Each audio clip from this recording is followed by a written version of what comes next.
یہ کہا جاتا ہے کہ ایک شخص نے رومی فلسفی سے ملاقات کی۔ فلسفی نے اسے اپنے دسترخواں پر مدعو کیا۔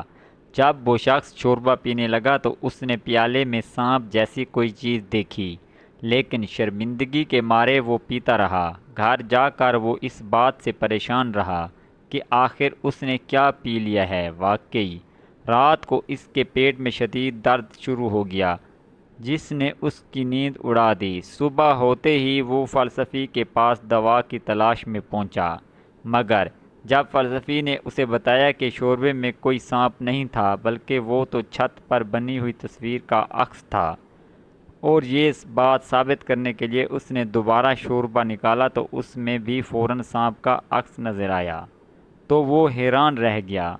یہ حقیقت جان کر اس کے پیٹ کا درد فوراً غائب ہو گیا، یعنی سانپ صرف اس کے ذہن میں موجود تھا۔ وہم میں ایک عجیب طاقت ہوتی ہے جو انسان کے اندر ایک محسوس ہونے والی حقیقت میں بدل سکتی ہے۔